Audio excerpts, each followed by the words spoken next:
So the goal behind the series is that every day on the web, tons happens. It's hard to keep track of it. So I tried to aggregate it all together for you guys, like what I think is the most important stuff that happened in the last 30 days since the last lecture, so that you can stay up to date in 1 hour, which is less time than I spend on it. So hopefully that helps you. Obviously, I can't go into depth on everything, but afterwards you can access the presentation and the links that are in it, and then you can learn more on your own. But it's hopefully like a starting point, and even if you don't look into in depth, then at least you know what happened. So first of all, who am I? My name is Miriam Schwab. I'm the friendly CEO of Illuminea. We do WordPress development and online marketing, search engine optimization, and social media marketing. I speak at lots of conferences, and I'm on the steering board of Digital Eve Israel, among other things. So first we're going to start with Google. Google has announced that they're going to be making some changes to their algorithm. So this one that I'm talking about is going to be rolled out over the next few months. And what's going to happen is that on search results at the top of the page, you're going to see more facts and answers types of results. So if you ask a question, instead of it being links only to sites that Google hopes answer the question, Google's actually going to try to answer the question for you, and or lead you to like question and answer sites that answer the question for you. And the way that this is going to be happening, this is called semantic search. Semantic search is when search engines try to understand language in a human way. And it's something that's been in development for a really long time by many people, and Google's obviously been trying to do this a lot. You'll see semantic results when you search for something, and then you get, synonyms and things like that. Did you mean this? Did you mean that? That's already like Google trying to understand what we humans mean. This is another step in that direction. What this means is, in the last session I mentioned microformats and a particular type of microformat called schema. I think I mentioned it. This is when you, in the code, tell machines what type of content you have. Not just the words, but this is a person, this is this person's address, this is this person's phone number, that kind of stuff. So this is going to become even more important. It's becoming increasingly important, and this is yet another reason why it's important to start putting microformats on your sites. It will help your results appear for these types of semantic results. The projection is, of course, nobody knows yet exactly, but that shifting to semantic search like this will impact the search results for 10 to 20% of all search queries, or tens of billions of searches per month. So that's pretty significant. Another change that was announced at South by Southwest, which happened a few weeks ago, Matt Cutts announced there that Google's working on a tweak to the algorithm to punish over-optimized sites. So people in the search engine optimization industry, or who have had their sites optimized for search, what can happen is the person implementing the search engine optimization can do things to the site that push it too much over the edge in terms of its usefulness.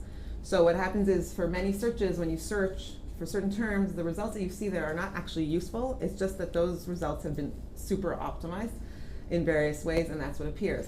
But of course, Google's goal is that the search results be useful to us. So in order to fight back against this phenomenon, they're working on some kind of tweak to identify sites that are over-optimized and punish them. So the thing is, though, they say this, and then the examples that are given for how like a site is over-optimized are the things that were like used in like 1999, and Google already stopped, paying attention to them. So I don't really understand why this is significant, but maybe there's something beyond it. I mean, I'm assuming there is. So one thing is, of course, too many keywords on a page. Search engine optimization writers will, write a paragraph of text, then try to put in a certain keyword as much as possible, then do a calculation to see a percentage, out of all the words, how many words are the keywords we're trying to target. So, even like for the last, I don't know, at least 5 years, good practice has been don't put over a certain percentage of words within your text, because then it's just not useful. And Google stopped, paying attention to that. So maybe even more so. Maybe we have to be careful that our percentage will be even lower than it is now. I'm not sure. And too many links exchanged. Now this is the interesting thing here also. It's not that you have too many links to your site. is that you have too many links exchanged. People try to build up links, which are very important in ranking your site, by offering to exchange links with other places, and that was the idea behind link farms. And people will say, you know, I put a link on my site to your site, please, you know, put a link back to mine, and then if you don't, generally they remove the link to your site. So, but Google already has been identifying this type of practice and penalizing it, so I don't really know where, like, what the significance is there either. I would think that the significance would be a site with too many links to it, one unidirectional, but you know, spammy or fishy, like maybe Google would be able to identify that. But if it's just looking for links exchange, I mean, it's already been doing that. So this development is basically to identify things that normal people would do to even the playing field for all site owners, so that you don't have to like spend time making your site machine friendly, but you should be concentrating on making your site people friendly, which is what Google is always saying to people. So we'll see how this goes, but of course people in the search engine optimization industry are going to be nervous about this, because people spend a lot of time doing certain things to sites and off-site to optimize them. And what will Google identify here? We don't know yet, but we'll soon find out, and hopefully not too many people will get hurt along the way. Google Places. So you can have an entry in Google's directory of places for your business, and then when people search for, you know, let's say bakery in Jerusalem, you could show up. Your Google Places result could show up there. It's definitely a good idea to have a Google Places entry and try to optimize it, you know, in a logical way, like make sure your services are there, words that are related to your business are there, and things like that.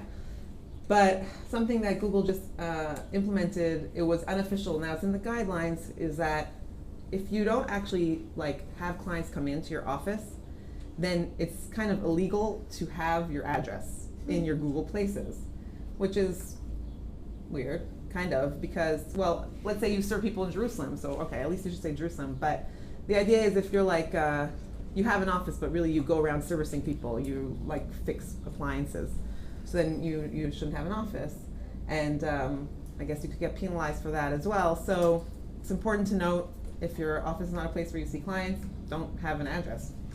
You said illegal meaning Google illegal. Google illegal, yeah, yeah. In Google's governmental world and all that, yeah, no. A very exciting development in Google Analytics, which is Google's analytics software that is offered for free and is very easy to implement on your site and recommended, except for certain things that are going on, which I will talk about soon. They added a new kind of reports to analytics. This is very exciting, because what's happening in the world of social media and SEO is that they're increasingly connected. You almost can't have one without the other, and yet SEO is so much easier to measure. You optimize a site, someone searches for it, they clicked on your result, they came through to your site, and then you can see what they did on your site. With social, people are engaging off your site with your brand and your activity, and that can definitely have an impact on their later activity on your site, whether they buy something or contact you, you know, express interest, sign up for your newsletter. But, you know, it's because 10 days ago they saw your post on Facebook, and then, you know, again they saw something in their news feed on Facebook, and then so they saw you 3 times, like in different places, and then they searched for you. You can't even connect your social activity to what's happening on your site. And what's happening on your site is very important, despite what some people say, because your site is really the place where things happen, where someone will buy something or convert in some way that you define.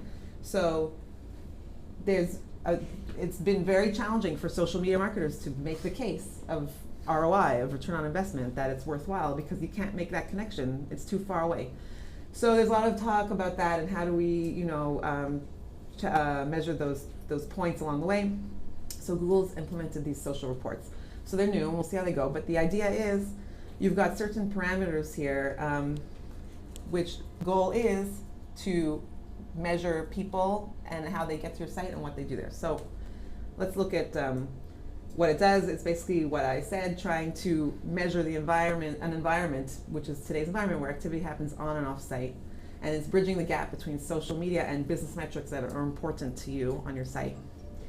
And it identifies the value of traffic from social measuring direct and future conversions. So that future conversions is the key. It's easy to measure, person clicked on something in Facebook, you see they came from Facebook, and then they, bought something. It's much harder when it happened a while ago. And then once you can understand what's going on, it helps you optimize your engagement in a much better way. So first report is the overview report, and you've got the following types of circles here. The conversions, which is the easy one, assisted social conversions, which are farther away, meaning they didn't come from Facebook and then buy, it's a few steps back. And this is last interaction social conversions, they interacted on social and then they converted. So you can see overall these circles of activity, and finally you can see numbers related to it. This monetary value is determined by the site owner. In Google Analytics, you can give a monetary value to goals. So some people do that even for goals that aren't necessarily monetary, they didn't necessarily buy, but every lead generated to me has a value of, let's say, $3. So then you measure it that way. You put it in analytics and then it measures it for you. That's always been there? Yeah. Well, I don't know if always, but it's been there for a long time. Conversions report measures the value of each individual social channel. So basically, it allows you to analyze a particular channel and what happened through there. So you could find this particular example. Twitter, see this is Twitter, that's Twitter's short URL, has a much higher level of conversion than Google and Reddit, let's say. So Google Plus, their social network. So this can help you see where it's more worthwhile for you to invest effort, or maybe where you should be tweaking your effort. Maybe you could improve it on the other channels and things like that. In order for this report to work, you need to define goals, which you do within Google Analytics. Goals can be purchasing, subscribing to a newsletter, things like that. Social sources report. Also, see how visitors from different sources behave, and see content they interact with, did they stay or go, etc. So it's also per channel reporting. Social plugins. So social plugins are things that we add to our site to encourage people to share off-site and things like that, share buttons and things like that. Google Plus One. This actually measures activity from those buttons, which is really useful. See which articles on your site are receiving the most engagement, and which social buttons, for example, Google Plus One, are being clicked to share them. So that's really useful metrics. So that's hard to get right now. Activity stream. This is a place where you can go to see what people did with your content. So not just that they Google Plus One it, but you can actually see their post about it, or a comment or things like that.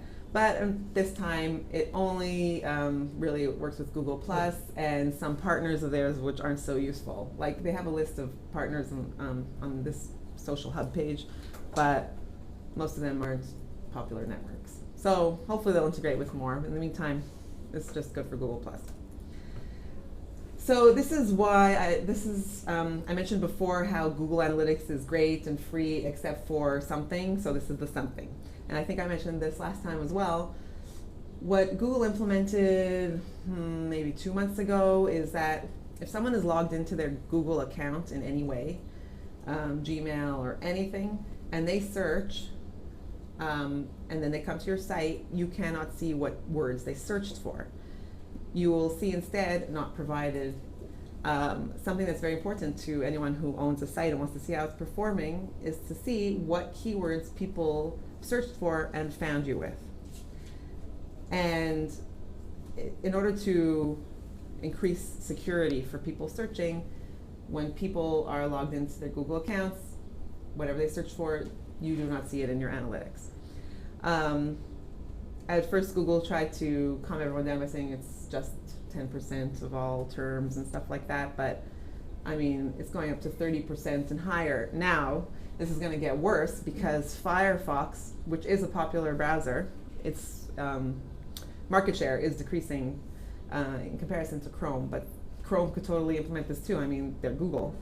So, but Firefox has decided to implement by default that all searches are done using Google Search. So this is even worse because you don't even have to be logged into your Google account. You just have to use Firefox for a search, and any searches that anyone makes through Firefox, you will not see their keywords. So what we're going to see in analytics, in Google Analytics, in any analytics, because what it does is it strips header information, no analytics programs can read it, is that we're not going to be able to see what keywords people are searching for to find our site. So it's basically the beginning of the end of keyword targeting, I think. Because how can you target keywords if you don't know what people are using? Some people have figured out some workarounds. If you are a Google AdWords advertiser, this is why it's kind of not exactly what Google says. Google says they're trying to improve security and privacy for people searching. But then on the other hand, if you're a Google AdWords advertiser, basically meaning you hand over money to Google, you can get that information. So much for privacy. You know, you can get anything if you pay for it. So if you're a Google AdWords advertiser, you can still get that information. And Google Webmaster Tools, which is another very useful tool that Google offers for free, does show you that in a different way, but it does give you keyword data, but it only keeps it for 30 days past. So you have to make sure to keep exporting it because it gets lost after 30 days, and it makes it harder to measure trends. You can't see if you're suddenly appearing for a keyword you didn't before, or you can't compare. So it's very upsetting. That's why I have a frowny face here, because I don't know what's going to be. What's the other one? Google Webmaster Tools? Yeah, Google Webmaster Tools. Okay, so Facebook timeline. So it was rolled out for profiles. As you've seen, it's this new 2-column layout with a big banner at the top and all that kind of stuff. And March 30th, it's being forced on all pages. So prepare yourselves. March 30th is No? I've resisted and they keep letting me. Oh, Just really? 'cause it's got to the point that I'm seeing how long, because everyone says you can't resist. Right. Yeah. I didn't know. My page I've converted, but I just haven't converted mine. Okay. I liked it. So it's kind of it's pretty, but it's like you don't know where to look first. I feel like it's no. I just think it's pretty. But that's not necessarily a reason to do Can you this. make No, the banner it smaller, or do you alternates have to time. have that one? It's that standing big banner. And you can't have anything smaller? No, Because it's gonna be really it sucky. fills the. No, you could find a beautiful picture of You your can, Shalim and or something. actually, I thought it wouldn't stretch nicely, but it fits it like. Yeah, even it a fits small it fit, nicely. It does it nicely, and it comes out. So now it's being forced on pages. So there's a few things that are significant here for pages. You cannot have, this is happening the end of March. You can't have a default landing tab anymore. What you used to be able to do is create a tab on your page and then set it as any new users, who aren't fans yet. That's where they'll go first, not necessarily to your wall. You can't do that anymore, and people end up on your wall. But you can buy ads that will take people directly to a tab. Okay. Naturally. Of course. No more photo strip. You can still see it. You can have like a bunch of photos at the top of your page that you choose or whatever. It's not going to be there anymore. You can make status updates sticky. So this is useful. So yeah, you can't send people to a tab, but you can take a status update that you've created, and you can create like full width status updates now and things like that. So you can have like a really good picture or something, and you can make it sticky so it stays at the top of your timeline for up to 7 days. Then you have to put something new, like you have to replace it. But that's useful. So I'll show you. I'm using the Coca-Cola page as an example of what exists now on Facebook timelines for pages. So first of all, slow computer. How often did you change that big banner? As often as you want, and it's really easy. It's really easy to change things on the page. Just mouse over an area and it changes it. So first of all, instead of the photo strip, we've got these. And when you used to create like a custom tab, you could put in an icon that was like teeny tiny, 16 by 16 pixels or something like that.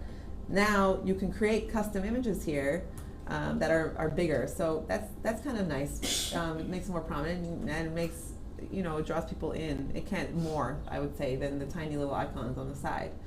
You can create custom thumbnails for any of these apps, except for native Facebook ones, like photos, events, and things like that.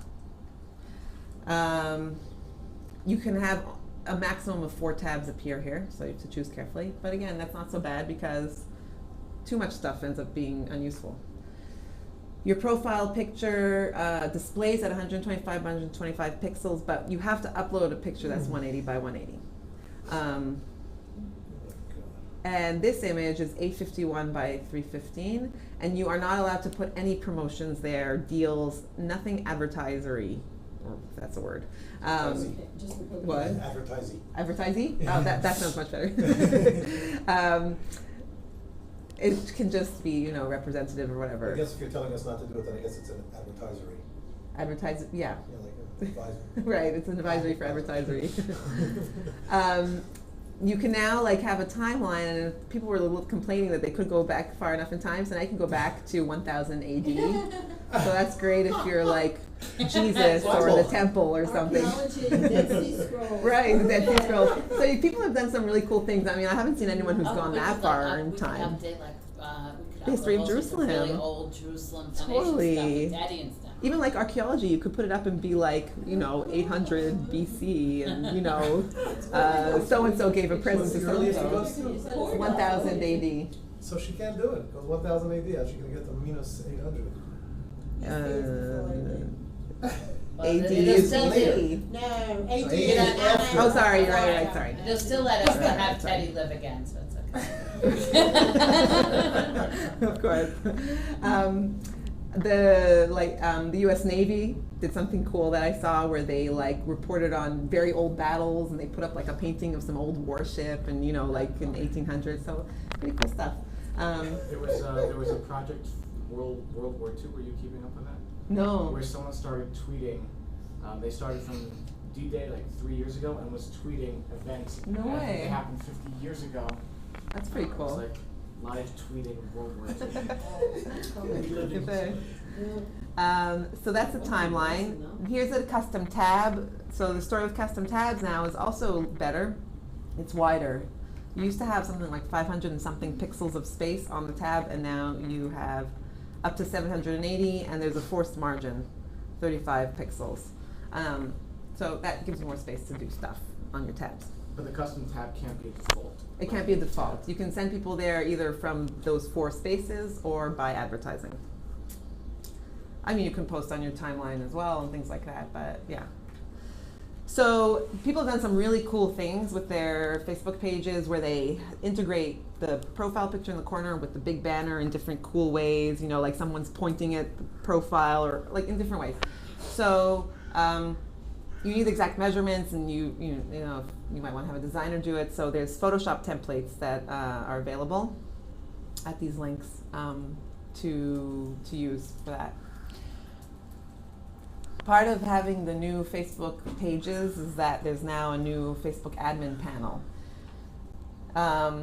Facebook says that soon they're going to be offering 5 levels of admin access. Right now there's just 1 level. So there will be different permission levels, which is really useful because, you know, you might be an organization and you don't want everyone to have complete admin access. You just want someone to be able to post or, you know, view the stats or something like that. So this is projected at the end of March, except for that I saw them speak about this a while ago, and I haven't seen anything since. They haven't, you know, it's unlike the Facebook timeline for pages where they keep announcing it. This I haven't heard about. But we can assume it's going to happen at some point. So in the new Facebook admin panel, this is the type of information that you get now, and it's really useful. So first of all, notifications. You couldn't keep track of, I mean, besides looking at your timeline and trying to see who did what, like what people did with your stuff. So now you can go to the notifications and see exactly who did what with your page. So that's really useful. And then you can see people who are, let's say, more engaged with your page and, you know, communicate with them and stuff like that. You can also see who recently liked. Now, that also was hard. You would just see your numbers going up, but you wouldn't know who they are. And look at this little drop down here. You can see people and pages that liked your page. So that's useful. Stats, you know, this is similar to what was before of engagement and reach and all that kind of stuff. And messages. So now individuals can send a brand messages directly, not on the timeline. Yeah, it's really good. So, and then you can go in, it's like your inbox for your brand. And this is there's another area called that's about managing, and this is where you can build your audience. You can invite email contacts. You can invite friends. That used to exist for pages, and then it stopped existing. It became like you could suggest your page to friends, but that people will only notice if they went into the updates area, which nobody ever visits in their profile. So now you can actually invite them properly, and you can share the page, and of course you can create an ad. Facebook created a guide. This is a link in the presentation, which is very useful. It's a PDF, so you can check it out. This is not relevant to a lot of people, but just so you know, if you have an app, which those tabs that you create on your page have to be created via an app. So if you have any of those, you actually have developed an app. You now can get more insights as to mobile traffic to your app. Facebook, a while ago, created lists that are friends and acquaintances to try to help you focus more on people you actually care about and less on people you don't. So Facebook is trying to make it easier for us to organize our contacts in that way. So these are instructions on how you do it. You go to your friends page. This is a link to the friends page. It works for everyone when they're logged in. And then you select the acquaintances list, and then it suggests people to you. So it suggests people based on your level of interaction with them. If Facebook sees you're not interacting with people, then it says, maybe put them in your acquaintances and you won't see them that much. And then of course you can do the opposite, which is choose to put people in your friends list and see more of them. Your acquaintance list. If you want, if someone's in your acquaintance list. And then this is how it looks. See less from these 12 friends in your news feed, add to acquaintances, which is all very cynical. Like, well, then why am I connected to you anyways if I don't really want to see anything about you, right? I don't know. And of course, I suffer from FOMO, besides calendar dyslexia, which is the fear of missing out on something. And what if I put someone in acquaintances and they post something really cool? So yeah, that's just me. Facebook created this new tool for demoing ads. They're rolling out like a whole bunch of new types of ads, not just the thing that you see in the side, but also things that will appear in people's news feeds. Premium? Yeah, premium, exactly. So It sounds like you pay for it. yeah, well, you do pay for everything. So this tool is a bit clunky still. I think that they haven't finished developing it properly or something, but it's worth knowing about because it could turn into something more useful. Basically, it's an app which you go to, and then you come to like a dashboard like this. It starts off with a sample demo of like someone trying to create an ad and to see how it looks. And you can also create a new demo. So this is the sample they give you. It's a barbershop, and this is their ad. So you see it's in the timeline, and then the idea is you have two choices, sponsored versus premium. The sponsored appears on the right-hand side.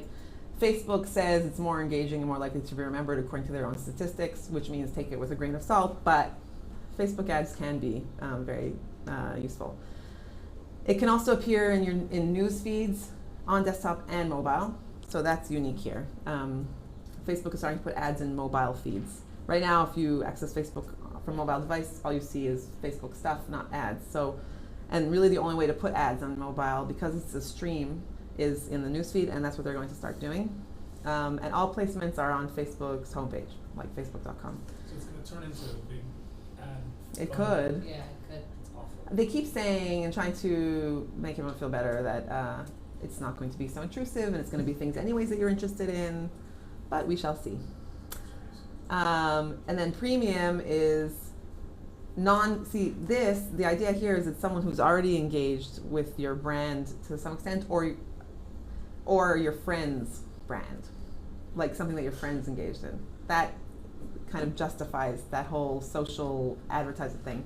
Here, this is for non-fans, and the content will appear on the right side as we see, and not in mobile. And then this is how it looks. So you've created your ad, and then they show you a sample demo, which includes, you see this guy, you can choose someone who's a fan of yours to appear saying, I like this. They don't have a choice in the matter. Oh, even if they don't like it. Right, well, it's only people who are your fans already, but you get to choose out of your fans. There is a setting, I know, seriously. There is a setting in your Facebook settings where you can say, don't put me in ads, something like that. But, like, again, who knows about that? Changes to how this same thing where you had to go in and say. LinkedIn. Yeah. Exactly. So LinkedIn also has that type of setting. But here, this poor guy didn't change that, so now he's the face of this barbershop. And this is showing you, like, supposedly what it would look like in mobile. You can see it's like there's a stream, and there's your ad in the middle there. So this is just a demo. So this is how it works. First, for some reason, the demo, they want you to add an image. Now, that's not so useful. What if you're using it like a page that already exists? It should pull in like your page stuff rather than you recreating it here in the demo. So you put in an image, and then a profile image, and then an image for your ad, which is your post. You upload it here, and then it appears here. Say something here. You should be able to edit it. I couldn't. That's why this tool is still not like great. I couldn't change what it said here. And then select a friend. So it shows you a bunch of options of people who already like your page. Again, it should be pulling in from a real page. So my demo only had this guy again. So of course I selected him. And then the next step is it shows what it would look like. You can select sponsor story or premium ad. And so if you select sponsor story, it shows you this and this. Wait, sponsor story. Sponsored story, Also? yeah, they all do. Appears here and in mobile and in the news feed, and the premium is just in the right hand, area for people who aren't fans already. So that is that tool. Pinterest. So Pinterest is the new fancy schmancy social network, and growing like crazy. People spend a lot of time on it. So they recently rolled out a new layout for your profile. And here are the changes. It shows you people you've repinned from, and it shows you all the boards, and the pin that represents each board is the latest one that you pinned connected to that board. So it's the chronology there. You can see who's following and who you're following. It was harder to see before. And then there's this activity tab here, which also it was hard to access, or didn't even exist, I'm not even sure, where you can actually see your own activity. It's kind of like your profile activity page, like you have in Facebook or Twitter or LinkedIn, where you can see your own activity. So this unifies it all in one place, people you followed, pins you liked, and things like that. One other thing here, you can edit your profile by clicking here, so that's your information. And this allows you to rearrange your board. So if you click on it, everything becomes slidey, and you can drag and drop it, and then say I'm done, and that's it. How long ago did you do the monthly event where you introduced Pinterest? A month ago. I only started this monthly thing a month ago. So I heard about this like last week. Oh, Sorry, okay. the biggest thing. Yeah, but yeah. Pardon? So have all the copyright issues and patent Oh. issues been worked out? So they also have new terms of service, Yeah. which they say is easier to understand. They used to say that they could sell content that we upload there. They said they didn't actually ever intend to do that, so they took that out. No pins that encourage self-harm or self-abuse are allowed, and simpler tools for reporting copyright or trademark infringement. And I mentioned last time that if you are a site owner and you don't want your content to be pinned, you can implement a piece of code. It's very simple. And then if anyone tries to pin your content from on your site, or off your site, then they'll get a message that the site owner doesn't allow their content to be pinned on How Pinterest. many they want? Imagine your Reuters or AP, and your pictures are valuable and people buy them. And then, you don't want people just spreading them around. That's your business. And So even some if news sites like TMZ, you don't want people pinned necessarily. it depends. It can be a huge source of traffic. So some people do want it and are okay with it, but some people, their intellectual property is what they do and what they sell. Photography is a huge thing. Big deal, yeah. So, and even if you watermark your stuff and you have a link back to, let's say, your original post, by the time people keep repinning it, whatever, your watermark can get cropped out, and your link to your site can get cropped out, get removed. And then, you've lost that value. You've got this picture floating around with no attribution to you. So it's a risk. Then on the other hand, let's look at some fun stats. Oh, they're on the way to an API, and you can soon create private pin boards that you don't have to share with everyone. Pinterest stats. No analytics now, no. A study showed that people are not influenced to buy stuff by Pinterest.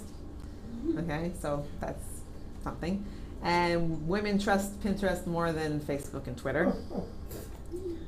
Whatever. And it drives more traffic to blogs than Twitter. It really can be a huge source of traffic. So that's why people are still willing to have their stuff posted, because even with the risks involved, it can really be a huge source of traffic. The stuff that currently works the best there is recipes and fashion and stuff like that. So I'm waiting to see if there's some way to use it for other types of Do things. they have the equivalent to a page? Like, or is it only individual? No, only individual profiles. I guess you could open a profile as So a brand. if you had a blog that, let's say, was a company blog, let's say I don't know, the Big Falafel one, or whatever, Yeah. that it's there's different people involved, you couldn't create a Pinterest, like, you'd have to individually pin it. Right, exactly. To promote your blog, you have to individually You have to do it that. as You a can't person, do that as a as person, right. Wow. Okay, so those are the updates, like the major updates over the social networks over the past month, and now just some extra stuff. So Twitter turned 6, Mazel Tov.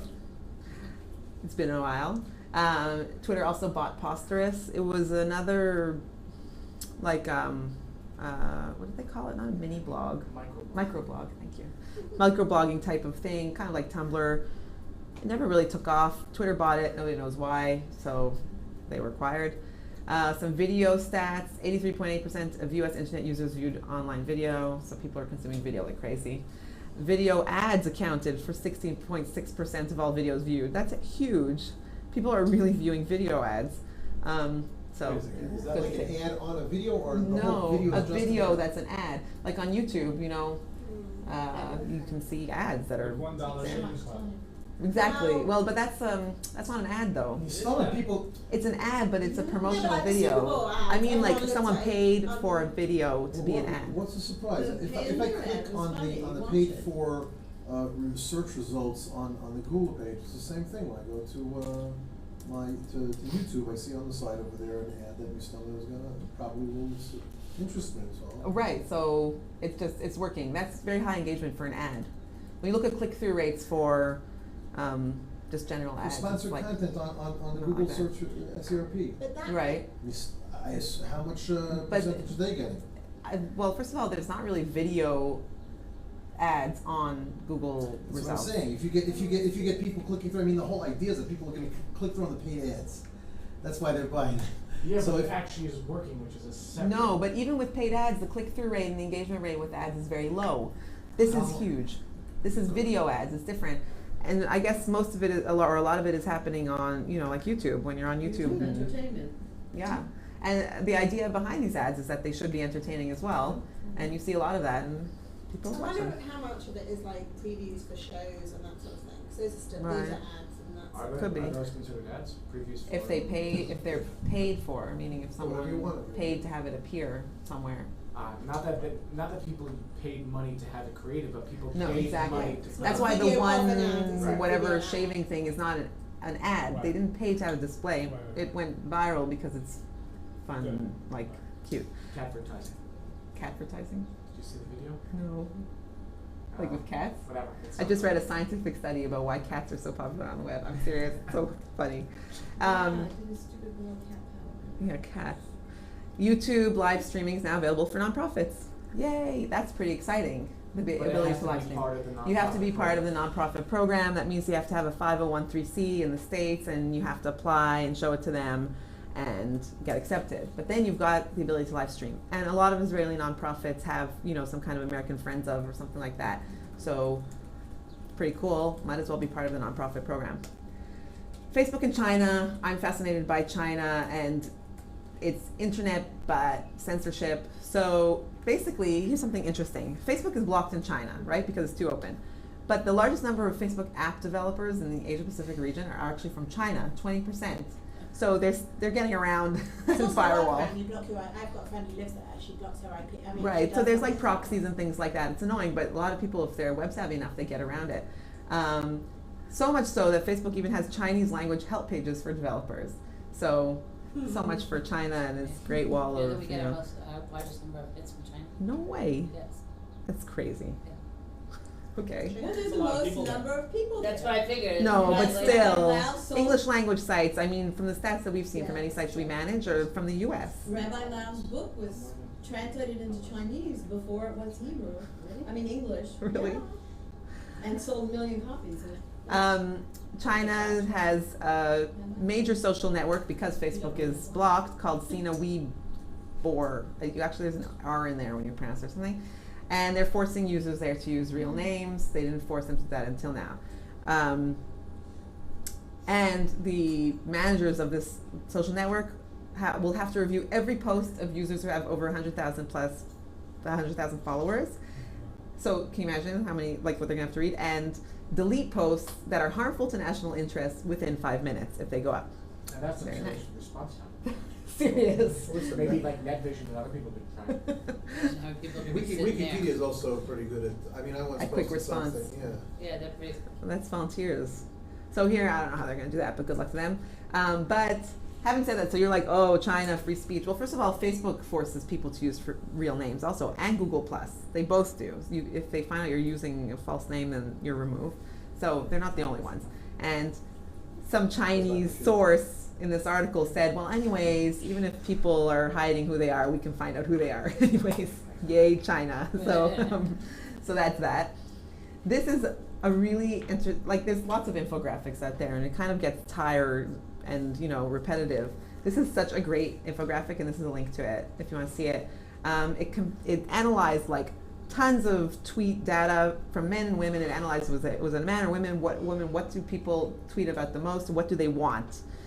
And basically, women want ice cream. Seriously, this is like the statistics that came out, and men want cars.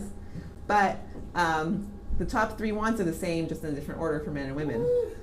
And there's more like entertaining information. A 3-letter word that ain't there, what people want. Yeah, Come on. people are obsessed with cars and pizza and ice cream. Like Like they even show a tweet like as an example, ice cream is better than and stuff like that. Yeah. So about it. they analyze the tweets, and you see I love the illustration, so it's pretty cute. Well, because those people tweeting aren't doing other things.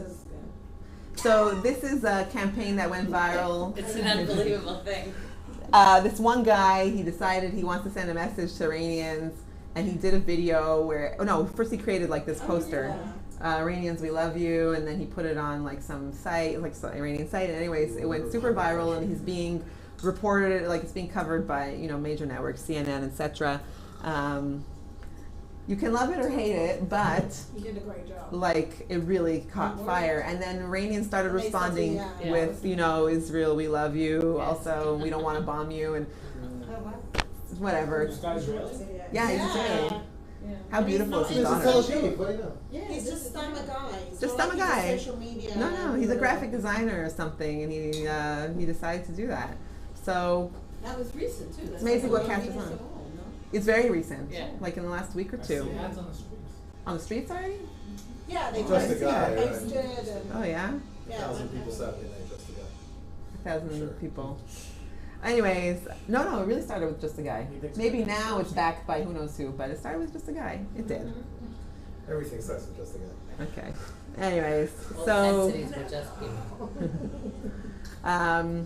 that is a recent viral campaign that's interesting. Reasons it went, viral, timeliness, very important in anything you do, and a very sensitive, controversial topic that speaks to people whether you like his message or not. I mean, nobody wants to get bombed or bomb, right? So everyone can relate to it in that way.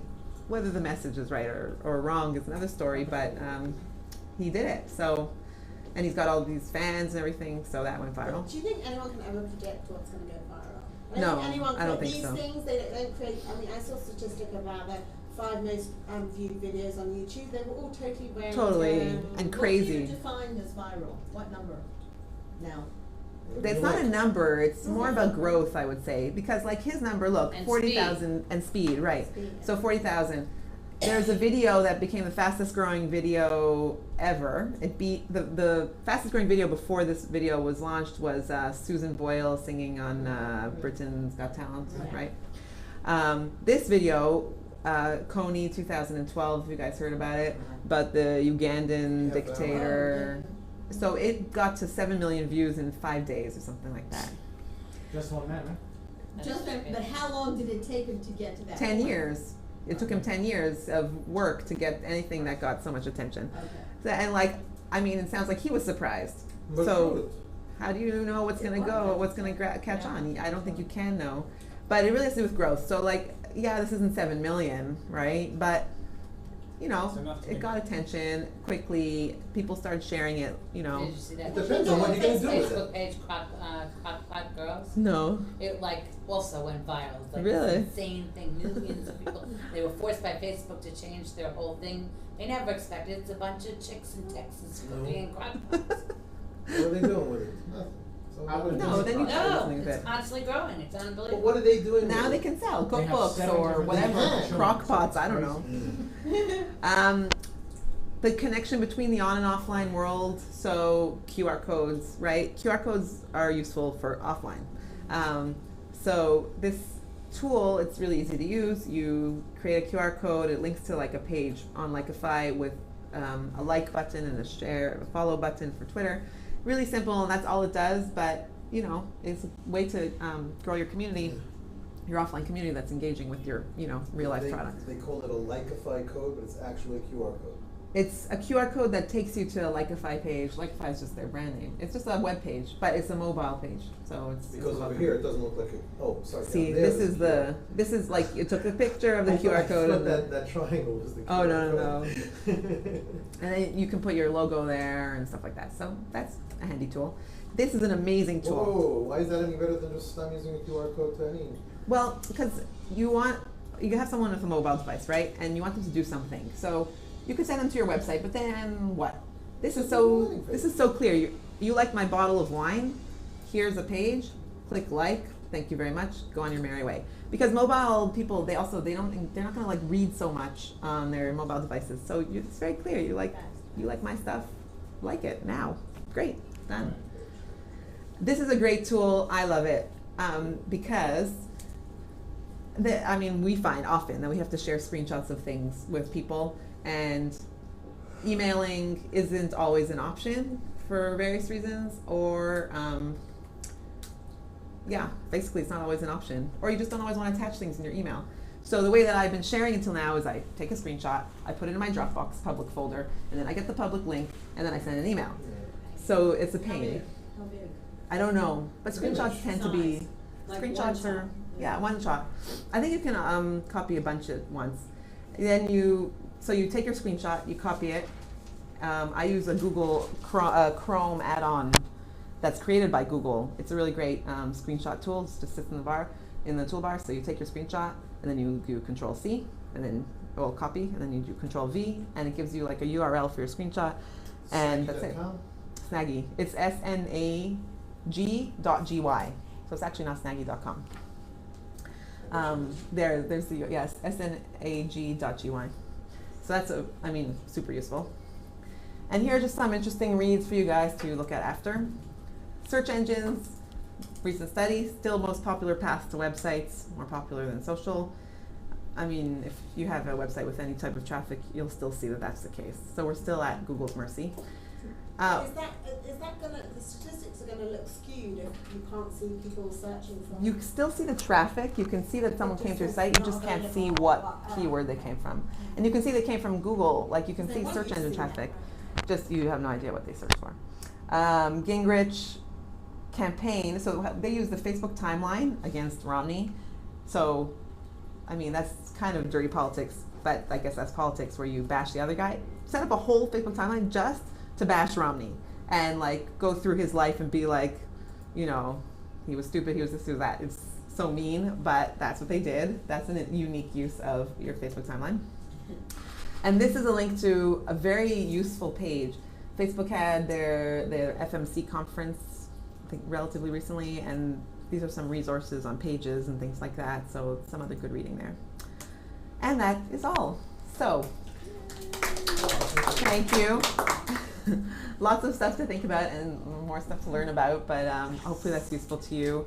And we're going to put it on the site the recording of the webinar and the slideshow, so that you all have access to the links in them and you can check them up.